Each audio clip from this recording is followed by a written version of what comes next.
को powered by Vimal. Vimal बोलो जुबा केसरी. नाही, मी खरं तर गेले 10 वर्ष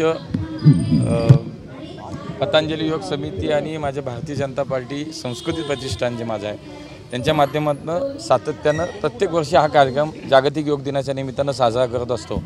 मी स्वतः या कार्यक्रमाचा आयोजक असतो आणि त्यामुळे गेले 10 वर्ष मी या कार्यक्रमाची तयारी स्वतः येऊन करतो. आज जरी मंत्री म्हणून मी काम करत असलो तरीसुद्धा हा कार्यक्रम मी स्वतः सकाळी या ठिकाणी येऊन त्याची तयारी केली. आज जगभरामध्ये हा योग दिन साजरा होतो आहे. त्याचाच एक भाग आहे की आज पुण्यामध्ये मोठ्या प्रमाणात दरवर्षी नागरिक ज्या या कार्यक्रमाला सहभागी होतात. आजही आपण पाहत असाल की नागरिक मोठ्या संख्येने सहभागी होताना आपल्याला दिसत आहेत. राज्यात मराठा आरक्षणाचा प्रश्न आलेला आहे आणि केंद्राची मदत लागणार आहे. मला असं वाटतं की 2014 ते 19ला माननीय देवेंद्रजींच्या सरकारने पहिल्यांदा राज्यातल्या मराठा समाजाला आरक्षण देण्याचा निर्णय घेतला आणि तो उच्च न्यायालयात कायमही राहिला.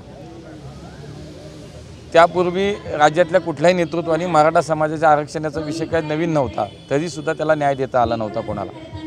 पण युतीच्या सरकारने त्याला न्याय दिला. माननीय देवेंद्रजींनी त्याच्यासाठी खूप काम केलं.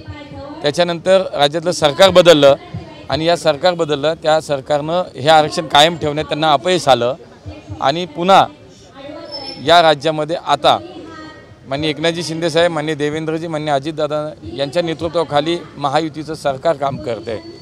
आणि मला विश्वास आहे की महाराष्ट्रातल्या मराठा समाजाला आरक्षण देणं असेल, ओबीसी समाजाला न्याय देणं असेल, या सगळ्या विषयामध्ये हे सरकार सक्षम आहे. आमचे सगळे नेते सक्षम आहेत. त्याच्यावरती खूप मनापासून प्रामाणिकपणे सगळे काम करत आहेत. त्यामुळे ओबीसींवरती कुठला अन्याय न होता मराठा समाजाला आरक्षण देणं, ओबीसीतल्या इतर घटकांना न्याय देणं, मला असं वाटतं की हे काम राज्यातलं सरकार, राज्यातलं नेतृत्व हे करण्यासाठी सक्षम आहे.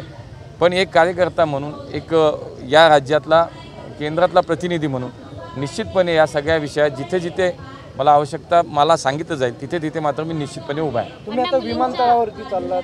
विमानतळावरती सुद्धा आज योगा दिनाचा कार्यक्रम आहे.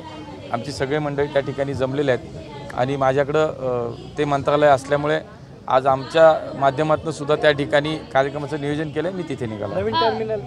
नवीन टर्मिनलचं उद्घाटन लवकर होईल. माननीय अमित भाईंकडे मी CISFच्या मॅनपॉवरच्या संदर्भात प्रत्यक्ष भेट घेतली. त्यांनीही आश्वस्त केलं की लवकरात लवकर या पुण्याच्या टर्मिनलसाठीची मॅनपॉवर देण्यात येईल. तेव्हा पुढच्या काही दिवसात पुण्याचं नवीन टर्मिनल सुरू झालेलं आपल्याला पाहायला मिळेल. मोफत शिक्षणाची घोषणा केली मात्र मी येतो, मला पुढे जाऊ दे. होणार सगळं होणार.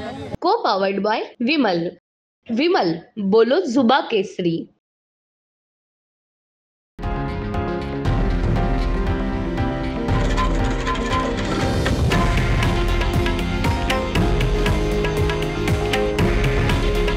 हे आहे देशातील नंबर 1 न्यूज नेटवर्क आणि आपण पाहत आहात TV9 मराठी.